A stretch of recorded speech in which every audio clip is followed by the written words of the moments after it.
Hello, welcome to the sideboard here at the StarCityGames.com Open Series in Los Angeles. I am Nick Miller alongside Ivan Espinosa. How you doing, sir? Pretty good. You've got a nice one. I've come here looking for cool decks, and you have brought to the table 5-color aggro. Definitely. You have all of the clans represented. You've got 4 of the tri-lands in here. How'd you come to this build? Well, I figured there's going to be a lot of control today, and I play 4 Frostwalkers, so that really punishes control for playing tap lands and scry lands, and it triggers Ferocious really easily. Right, you have threats from all colors. Your only 2 drops per se are Sylvan Caryatid and Frostwalker. Right. But once you hit 3, you've got it all. Savage Knuckleblade, Rabblemaster, Mantis Rider, Siege Rhino, Butcher of the Horde. Yep. Are there any of the threats you wanted to get into the deck that you couldn't? I wanted to try and throw in a Sidisi, but it wasn't immediately impactful to the board. Like if I milled one of my creatures, it puts a 2/2, but at 4 mana, I'd rather have Siege Rhino or Butcher. Right. Of course, you got all of the combos. You got Goblin Rabblemaster fueling the Butcher of the Horde. Right. You've got cards that just have to be answered in specific ways. You got Mantis Rider in the air. You got Siege Rhino, which has the instant effect. And Frostwalker, like you said, just puts the pressure on immediately. Right. Talk about your spell suite here. You've got Crackling Doom. I assume that's mainly for like stuff like Heroic. It's actually just for any creature that's on the ground, like against the Sultai control list that's running Satyr Wayfinders. Mm-hmm. If I have a Frostwalker turn 2 and it's pre-board, then I'm gonna Crackling Doom them, and it'll let my Frostwalker get through, where before it wouldn't be able to. Right. And with all the removal in the format, anything that's going to kill Frostwalker normally would kill it anyway, so that the cause on it doesn't really affect you that much. Right. Lightning Strike. You're choosing not to run things like Wild Slash. Is there a reason? Well, the things that matter to me are things with 3 toughness. Mantis Rider in the air, opposing my Mantis Rider, is kind of tough to beat sometimes because they'll usually block, and I just want to get it out of the way. Okay.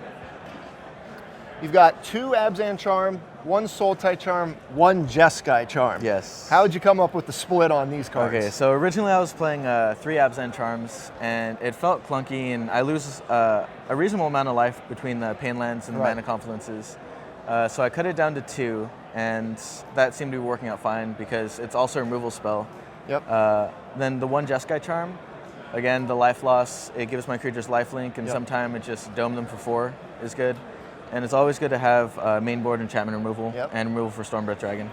I saw you in a match yesterday where the one of Jeskai Charm came in against, you had it against a control player after they thought they could end of turn, dig through time, and you had all kinds of threats on the board, and then you just killed them with Jeskai Charm. Right. And when they tap out, there's like no counterspell possibility, so it's good. Hard to play around all of the things that the deck could possibly have. Right. It's kind of just throwing all the colors at my opponent. All right, let's take a look at the sideboard here. You've got just a smattering of everything. Glare, Heresy, Erase, and Valor Stances as your white cards. Right. How come Valor Stance not have a place in the main deck? My game 1 plan is basically just aggro out my opponent and get all of their resources out of their hands quickly, because most of the time they don't know what's going on. Right. So they're not going to be playing around. They're not going to need to have anything. So. Okay. You got 2 Barrage of Boulders, which is good against the tokens. Also, you're going to have Ferocious a lot of the time in this deck. Right. So I can see where that's powerful. And I need to have that against Hornet Queen because, like, game 1, I just lose to Hornet Queen. Right. So. All right. Good answer. Good answer. You got an Outpost Siege. Feed the Clan, a little Gerard Fabiano tech there. Right. Couple Anger the Gods, clearing away most stuff that is not really yours. I assume you can side out like Caryatid and Frostwalker if you're bringing that in. Right. When I bring in Angers, it's usually on the draw. Okay. So I'm siding out Frostwalkers anyway and Rabblemaster sometimes. Right. I usually keep the Caryatids in just because it's mana fixing, and I only run 23 lands. Right. You got some counter spells to round it out. 3 Stubborn Denial, 2 Disdainful Stroke. Again, Stubborn Denial seems great, where you're always going to have Ferocious, it seems like. Right, it's like one of the main reasons I'm playing blue, just for Stubborn Denial. Okay. What have been the problem matchups for this deck? I haven't seen it today, but mono red aggro is definitely a hard game 1. Game 2, it's a little bit easier because I have angers and I have barrage boulders. Right. But basically, it's just a coin toss. Okay. Sometimes. What are you looking to beat up on with this? Control Control? all day. I want to beat control. All right.